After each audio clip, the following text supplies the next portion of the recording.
Good morning, ಎಲ್ಲರಿಗೂ ದಿನದ top 10 ಸುದ್ದಿಗೆ ಸ್ವಾಗತ. ಕರ್ನಾಟಕದ ಎಲ್ಲ ಕರ್ನಾಟಕ ಪಬ್ಲಿಕ್ ಸ್ಕೂಲ್ಗಳನ್ನ ಏಪ್ರಿಲ್ ಅಷ್ಟರಲ್ಲಿ ಆರಂಭ ಮಾಡೋದಕ್ಕೆ ಕ್ರಮ ಕೈಗೊಳ್ಳಲಾಗಿದೆ ಅಂತ ಮಧು ಬಂಗಾರಪ್ಪ ಅವರು ಹೇಳಿಕೆ ಕೊಟ್ಟಿದ್ದಾರೆ. ನೋಡೋಣ, ಅವಾಗ್ಲಾದ್ರೂ ಪ್ರೈವೇಟ್ ಸ್ಕೂಲ್ಗಳದ್ದು ಬಿಸ್ನೆಸ್ ಸ್ಟಾಪ್ ಆಗುತ್ತಾ, ಕಮ್ಮಿ ಆಗುತ್ತಾ, ಹೆಂಗೆ ಅಂತ. ಇರಾನ್ ಮತ್ತೆ ಇಸ್ರೇಲ್ ಯುದ್ಧದಿಂದಾಗಿ ಬೆಂಗಳೂರು ಏರ್ಪೋರ್ಟ್ ಅಲ್ಲಿ ಟೋಟಲ್ 37 ಅಂತಾರಾಷ್ಟ್ರೀಯ ವಿಮಾನ ಹಾರಾಟವನ್ನು ರದ್ದು ಮಾಡಲಾಗಿದೆ. SSLC ಪರೀಕ್ಷೆಯಲ್ಲಿ ಫೇಲ್ ಆಗೋದು ತುಂಬಾ ಕಷ್ಟ ಅನ್ನುವಷ್ಟು ಪರೀಕ್ಷೆನ ವಿದ್ಯಾರ್ಥಿ ಸ್ನೇಹಿಯನ್ನಾಗಿ ಮಾಡ್ಬಿಟ್ಟಿದ್ದಾರೆ ಅಂತ ಸುದ್ದಿ ಓಡಾಡ್ತಿದೆ. ಇದ್ರ ಬಗ್ಗೆ ನಿಮ್ಮ ಅನಿಸಿಕೆಯನ್ನು ಕಾಮೆಂಟ್ ಅಲ್ಲಿ ತಿಳಿಸಿ.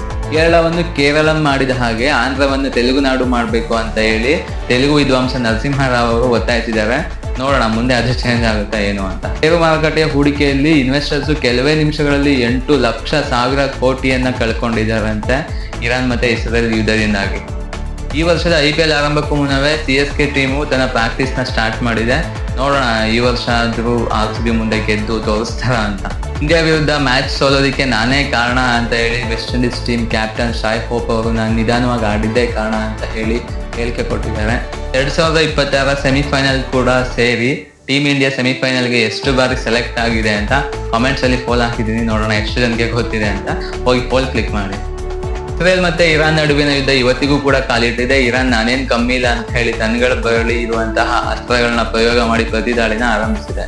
ಇಸ್ರೇಲ್ನ ಪ್ರಧಾನಿ ಬೆಂಜಮಿನ್ ಅವ್ರ ಜೊತೆ ಮೋದಿಜಿ ಅವರು ಮಾತಾಡಿ ಯುದ್ಧದ ಬಗ್ಗೆ ತನ್ನ ಕಳವಳವನ್ನು ವ್ಯಕ್ತಪಡಿಸಿದ್ದಾರೆ. ಮತ್ತೆ ಲಾಸ್ಟ್ ಅಪ್ಡೇಟ್, ಇವತ್ತಿನ ದಿನ ವಿಶ್ವ ವನ್ಯಜೀವಿ ದಿನ. ಎಲ್ಲರೂ ಕೂಡ ಎಲ್ಲ ವನ್ಯಜೀವಿಗಳನ್ನ ರಕ್ಷಿಸಿ ಅಂತ ಹೇಳಿ ಇವತ್ತಿನ ಅಪ್ಡೇಟ್ಸ್ನ ಮುಗಿಸೋಣ. ಮತ್ತೆ ಇದೇ ರೀತಿ ಡೈಲಿ ಅಪ್ಡೇಟ್ಸ್ಗಾಗಿ ನಮ್ಮ ಚಾನಲ್ನ ಫಾಲೋ ಮಾಡಿ, ಹಾಗೆ ಸಪೋರ್ಟ್ ಮಾಡಿ.